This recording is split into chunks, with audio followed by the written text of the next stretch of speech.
En esta edición de Jerusalem Dateline, una sentencia explosiva de la Corte Penal Internacional que pide la detención de Benjamin Netanyahu y Yoav Gallant. Y surgen nuevas pruebas de la colaboración entre la UNRWA y grupos terroristas palestinos desde años atrás. Además, una antigua semilla germina, dando expresión viva a lo que puede producir el bálsamo de Gilead. Todo esto y mucho más en esta edición de Jerusalem Dateline. Hola y bienvenidos a esta edición de Jerusalem Dateline. Soy Chris Mitchell. La Corte Penal Internacional ha emitido órdenes de detención contra el primer ministro de Israel, Benjamin Netanyahu, su exministro de Defensa y funcionarios de Hamas. Las órdenes convierten a Netanyahu y a Yoav Gallant en sospechosos buscados internacionalmente. Esto es lo más reciente. Las órdenes de detención acusan a Netanyahu y Gallant de crímenes de guerra y crímenes contra la humanidad por la guerra de Gaza, y a Hamas por los atentados del 7 de octubre que desencadenaron la ofensiva israelí. La decisión de la CPI expondría a Netanyahu y Gallant a ser detenidos si viajan a determinados países. En mayo, cuando la CPI amenazó con órdenes de detención, Netanyahu lo calificó de atentado moral de proporciones históricas. Las órdenes de detención se producen mientras Israel libra guerras en su frontera sur con Hamas y Hezbollah en el Líbano.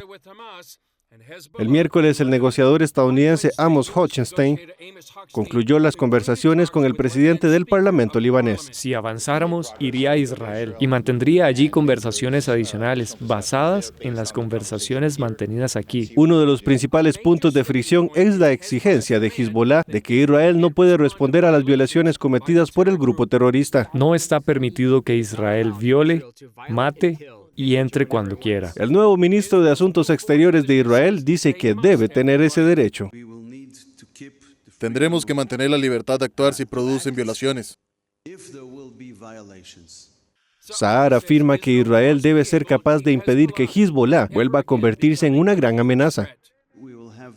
Tendremos que hacer cumplir que no podrán construir de nuevo una fuerza en el Líbano.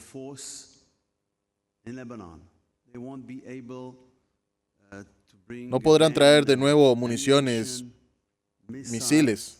Aunque Hochstein no quiso hablar de los detalles del acuerdo, el analista de Oriente Medio Lee Smith dice a CBN News que él respaldaría al ejército libanés que ha sido infiltrado por Hezbollah.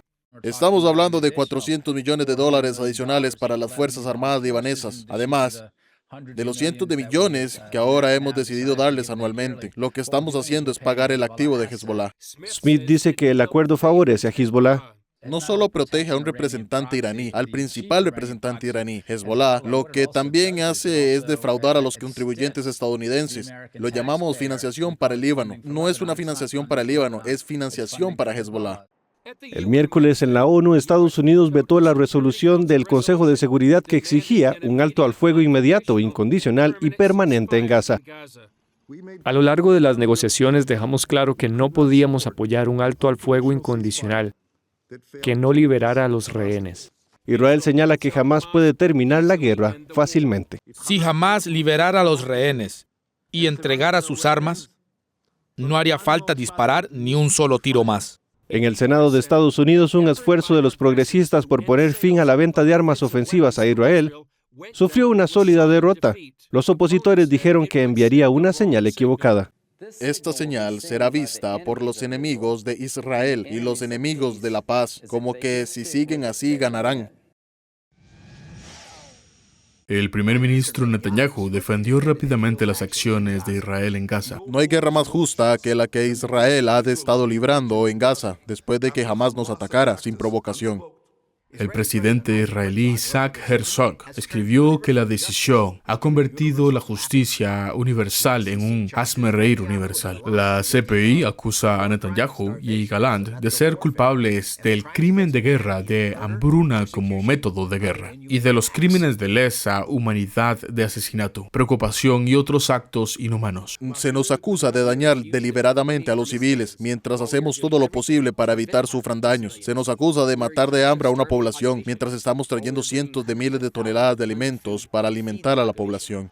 Las acusaciones de la CPI se produjeron en medio de pruebas de la parcialidad de otra organización internacional contra Israel. Un nuevo informe del grupo Human Watch afirma que un antiguo comisionado general del Organismo de Obras Públicas y Socorro de las Naciones Unidas celebró una reunión secreta en 2017 con grupos terroristas como Hamas y la Yihad Islámica Palestina. Allí el jefe de la UNRWA les habría dicho: estamos en marcha y nadie puede separarnos. En cuanto a las órdenes de detención de la CPI, significan que Netanyahu o Gallant podrían ser arrestados si van a ciertos países. Y a esos países Netanyahu no podrá viajar, y eso es algo muy, muy grande. Netanyahu espera una dura reacción contra el tribunal. Esta decisión tendrá grandes consecuencias para la Corte Penal Internacional y para quienes cooperen con ella. El próximo asesor de seguridad nacional del presidente electo Trump, el representante Mike Waltz, promete pueden esperar una respuesta contundente al sesgo antisemita de la CPI. Presidente de la Comisión de Asuntos Exteriores de la Cámara de Representantes, Michael McCall, Lindsey Graham, quieren que el líder del Senado, Chuck Schumer, someta a votación un proyecto de la ley que la Cámara de Representantes ha aprobado. La medida se denomina Ley de Acción contra el Tribunal Ilegítimo. Proyecto de Ley 224 del Senado. Impondría sanciones a los empleados o asociados del CPI que ayuden en este esfuerzo por procesar a los líderes israelíes. Graham ha tuiteado: el tribunal es una broma peligrosa. Es hora de que el Senado actúe y sancione a este organismo irresponsable. Paul Son, CBN News, Jerusalén.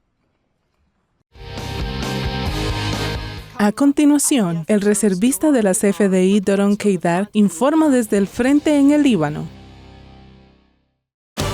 Lo que sucede en el mundo es importante para nosotros. Si la sociedad se afecta, la iglesia también. Queremos estar cerca suyo con nuestras noticias, porque usted necesita estar informado. Acompáñame, soy Angie Zamora y esto es Mundo Cristiano. Continuamos informándole el resto de la historia, ahora de una forma diferente y a tan solo un clic, a través de la plataforma TikTok. Todo el acontecer de la comunidad cristiana en el mundo. Síganos como Mundo Cristiano TV. Disfruta en familia de historias de transformación, compasión y del poder de la fe para cambiar vidas. No te pierdas el programa y únete a Club 700 Hoy. Con el fin de la guerra en Gaza, la mayoría de los recursos defensivos israelíes se han destinado al Líbano. Un amigo nuestro, el sargento mayor Doron Keidar, ha estado allí durante meses y se pasó por nuestro estudio esta semana. Aquí está nuestra conversación. Doron Keidar, me alegro de estar contigo aquí en el estudio. Hemos hablado contigo a lo largo de la guerra. Acabas de llegar del Líbano. ¿Puedes describir cómo es estar allí con las botas en el suelo? Bueno, el Líbano es mucho más complicado que Gaza, es lo que le puedo decir. El enemigo allí es mucho más avanzado en su entrenamiento, en su armamento, son muy astutos. Como Hamas en Gaza, juegan sucio, usan el terreno, su territorio a favor. Utilizan tácticas similares de túneles subterráneos, sistemas de túneles subterráneos que están completamente bajo aldeas enteras al sur del Líbano, que esencialmente hacen que el espacio de batalla sea muy difícil como combatiente, porque no tienes un búnker o una instalación militar que estás atacando o persiguiendo, en realidad estás a través de las aldeas y reservas naturales pastorales. Así que es lento, metódico y al mismo tiempo muy exitoso. Hemos tenido mucho éxito en encontrar los depósitos de armas, los sistemas de lanzamiento de cohetes que están en las casas. Muchos de ellos son simplemente fuera de una casa, donde la casa solo abre el techo, tipo de, ya sabes, se retrae y fuera de una de esas casas tienes cohetes volando hacia Israel. Y así es como esencialmente se salen con la suya, disparando desde zonas civiles que no son fácilmente identificables. También se ha hablado de muchas armas rusas en el sur del Líbano. ¿Eso es lo que viste también? Bastante. Eso es exactamente armas rusas, mejores armas que las que tenían en Gaza. Más bonitas, más cuidadas, más nuevas. AKs y ametralladoras, etcétera. Sí, tienes razón. están usando el armamento ruso más avanzado en esta guerra contra nosotros. Y por supuesto, eso lleva a la pregunta, ¿cómo consiguieron eso? Sí, has estado allí sobre el terreno. ¿Ves un objetivo final? ¿Ves el hecho de que se pueda tomar hasta el río Litani? Al 100% estamos comprometidos. Al menos los soldados están comprometidos. Los generales están comprometidos. Muchos de los cuales han aconsejado al gobierno, a la Administración de Defensa, que tenemos que llegar al Litani para que nosotros y para lo que los espectadores entiendan lo que eso significa. El Litani es una frontera geográfica entre Líbano e Israel.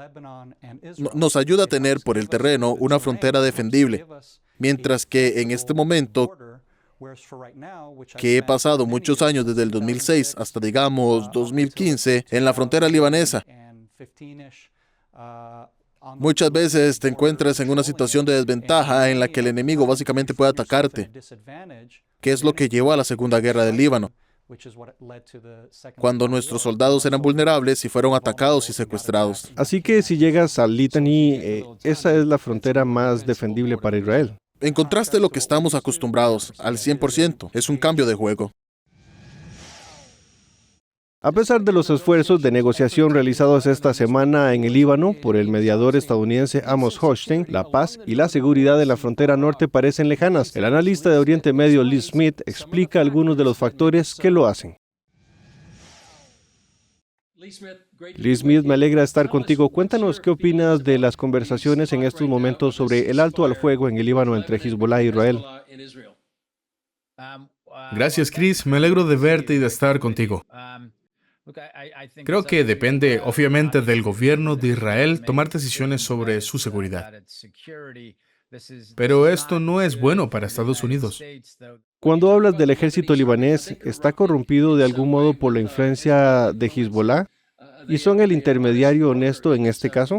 No, en absoluto. Y resulta perverso oír a funcionarios norteamericanos hablar de esto como si las Fuerzas Armadas libanesas operasen por su cuenta. Están totalmente dirigidas por Hezbollah, al igual que las Fuerzas de Seguridad Interna del Líbano. Y una vez más, el contribuyente estadounidense paga cada año los activos de los representantes iraníes. Así que ahora mismo los responsables políticos estadounidenses tienen que tomarse un poco más en serio lo que está ocurriendo en el Líbano. Y ahora mismo la idea de que las Fuerzas Armadas libanesas y la UNIFIL son capaces de ir al sur y evitar que Hezbollah cause más caos, no solo en el norte de Israel. Y por desgracia, tenemos que reconocer algunos hechos desagradables sobre el sistema político libanés. Y es que mucha gente, no solo Hezbollah, no solo la comunidad chiita, se está beneficiando del control de Hezbollah, incluyendo también a gran parte de la comunidad cristiana, que está aliada con Hezbollah. Así que tenemos que hacer frente a ese hecho desagradable. Como fuerza de combate está muy mermada, pero con fuerza política dentro del Líbano nada ha cambiado. Wow, ¿y ves esperanza de que el Líbano se libere de Hezbollah y su patrocinador Irán? La cuestión es hasta qué punto el Líbano quiere ser libre. Es muy triste y desafortunado, pero creo que tanto nosotros como estadounidenses como los israelíes tenemos que hacernos nuestras propias preguntas sobre nuestro propio interés nacional. Debemos tener en cuenta que hay algunos grupos cristianos y musulmanes que están alineados con los intereses estadounidenses y otros que no lo están. Y como estadounidenses, como parte de nuestra gran nación estadounidense, tenemos un montón de gente que vive aquí y no debemos ver el mundo, especialmente no nuestro interés nacional, en términos de intereses sectarios. Tenemos intereses nacionales que hacen avanzar a todos los americanos, no solo a los grupos particulares, ni musulmanes, ni cristianos, ni judíos.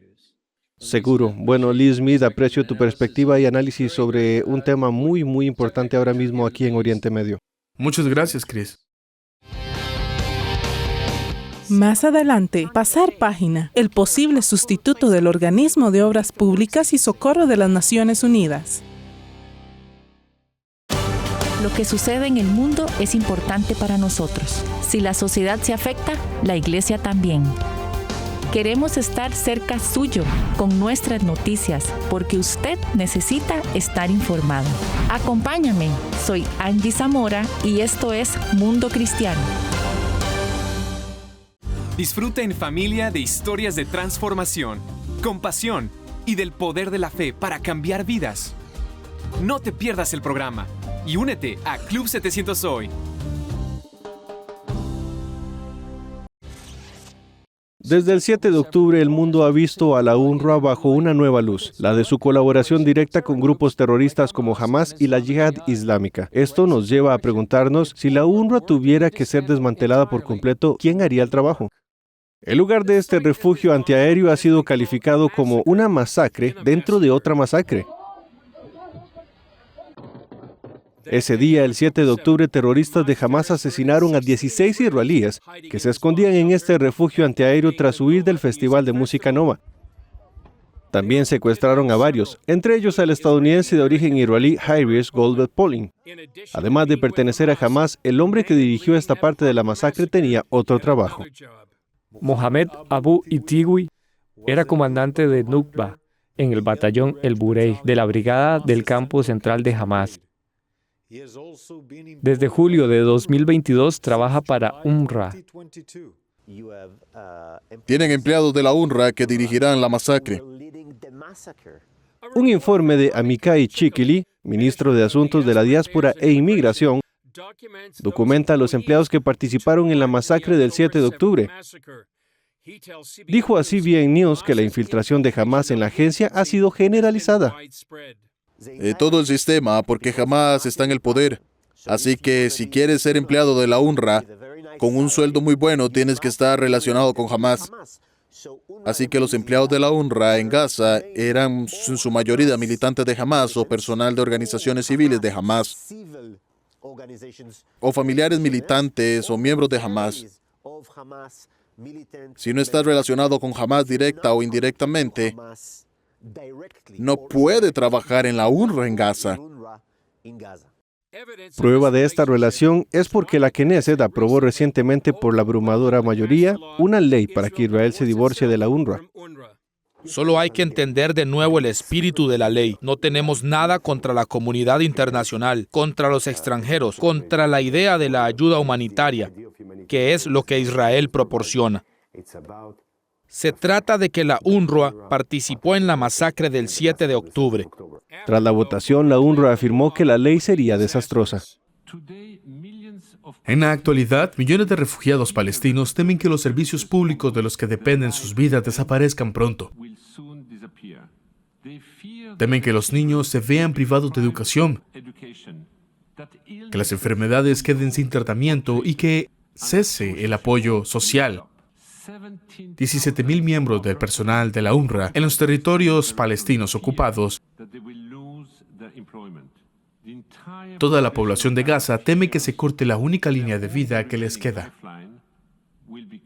El coautor de la legislación, Boaz Bismuth, rebate esas afirmaciones. No habrá un vacío, porque el hecho de que ayer ayudaran no significa que otro no pueda hacer el trabajo mañana. El trabajo se hará porque te preguntaré lo mismo en Gaza. Puedes decirme que jamás reina en Gaza. Si los echas, ¿quién controlará? Otra persona. Es tan fácil como eso. Y se encontrará. Otra gente puede hacerlo y lo hará estupendamente.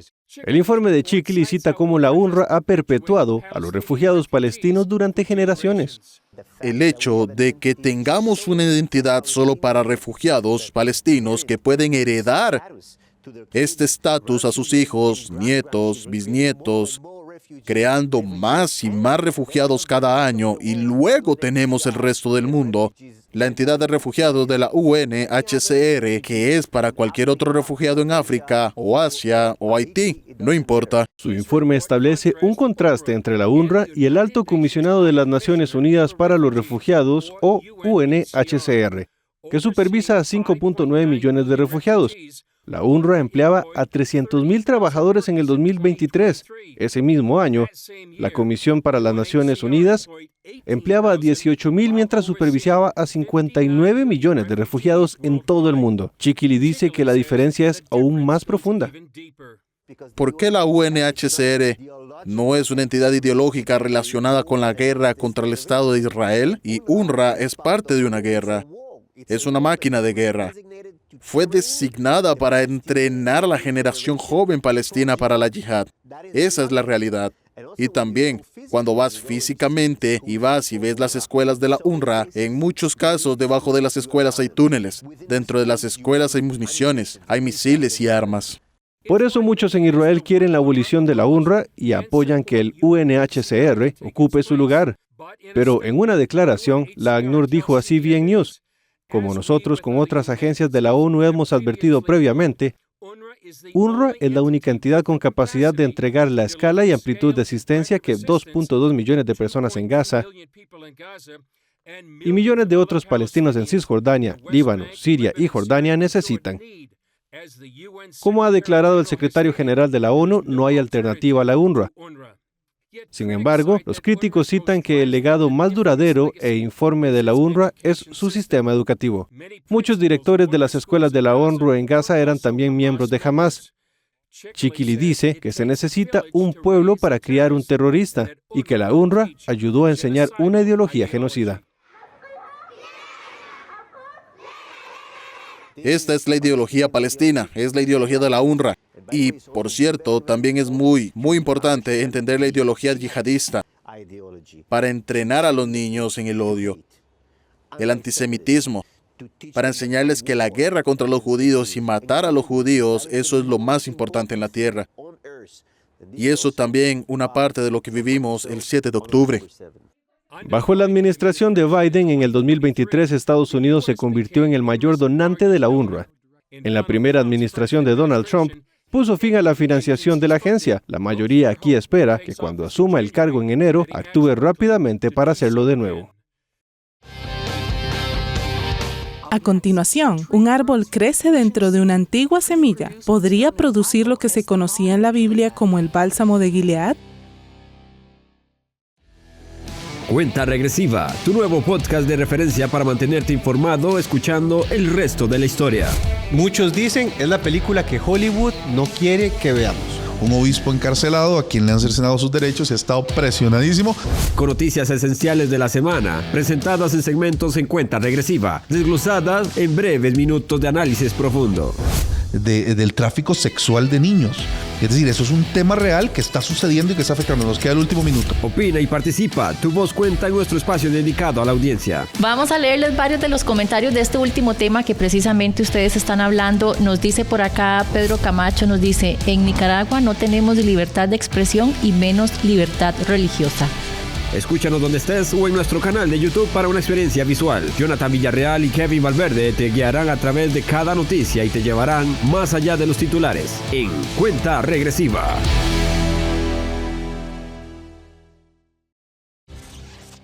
Una semilla milenaria germinada en los últimos años podría ser la productora del bálsamo bíblico de Gilead, conocido por sus cualidades curativas. La corresponsal de CBN en Oriente Medio, Julia Stoll, se desplazó al desierto para observar de cerca el árbol y conocer a quienes los cuidan.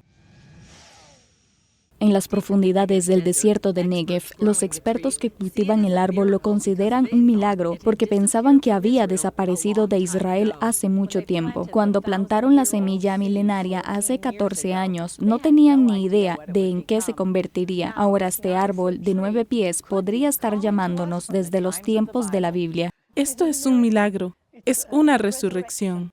La doctora Sarah Salom, del Centro de Investigación de Medicina Natural, dirige el proyecto Shiva. Pediatra de profesión, se interesó por los usos tradicionales de las plantas, alimentos, medicinas, especias y tintes.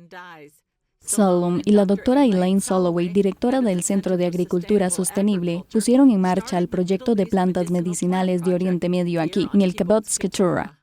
Me interesé mucho no solo por las plantas que crecen aquí ahora, sino por las plantas que crecían aquí hace mucho tiempo, especialmente las plantas que se mencionan en la Biblia. Eso llevó a Salom a iniciar una búsqueda que acabaría desembocando en este árbol al que han apodado Shiva. Es un árbol que creció a partir de una antigua semilla. Una semilla milenaria que fue encontrada en el desierto de Judea hace unos 40 años por el profesor Joseph Patrick, profesor de arqueología de la Universidad Hebrea, cuando excava cuevas a unos 5 kilómetros al oeste de Jericó. Tras años de profunda investigación científica y bíblica y consultas con expertos de todo el mundo, creen que este árbol ocupa un lugar destacado en la Biblia. En el libro del Génesis, que se remonta al menos en la historia de Jacob y sus hijos, a 1800 a.C., encontramos una referencia a algo llamado tsori, una resina de un árbol o un arbusto. Salom dice que tsari, traducido como bálsamo, se menciona a menudo en relación con algo de valor aquí. Algo de la tierra, esta tierra, la tierra de Israel, y algo relacionado con la curación, especialmente cuando Jeremías y más tarde Ezequiel hablan de ello. Salom entregó la semilla a Soloway para que diera los siguientes pasos en su cultivo. Una semilla extraña. Nunca había visto una semilla igual. Alguien me dijo, es una aceituna. No, no es una aceituna.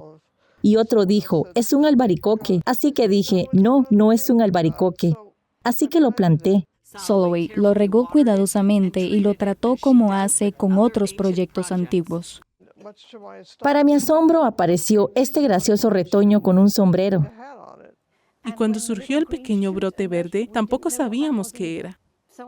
Así que envié fotos a todo el mundo y uno de los botánicos a los que se las envié me contestó, ¿has cultivado una especie de comífora? Comífora es el nombre en latín de una familia de plantas conocida por dar resina, una sustancia pegajosa que se puede utilizar para fabricar medicamentos. Y forma parte de la familia de árboles, arbustos, a la que pertenecen la mirra y el incienso. Algunos de los árboles de incienso más famosos de la historia pertenecen a esta familia, pero no todos sus miembros son olorosos. Los principales expertos, sin embargo, no tenían conocimiento de este específico. No parecía haber nada que se pareciera a este árbol. Así que con el tiempo, cuando empezamos a analizar su resina, descubrí que había algo muy extraño en él. El árbol tiene ahora 14 años y Soloway dice que todavía no saben mucho sobre él, aparte de que cree que es especial. Podría ser un árbol extinto.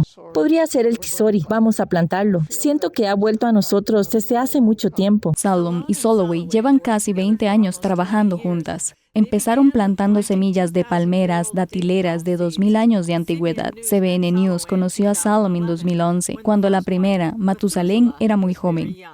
Esta, junto con otras palmeras datileras de Judea, están creciendo bien. Y este es Matusalén hoy, refiriéndose a su nuevo árbol, posible productor de bálsamo de Galaad.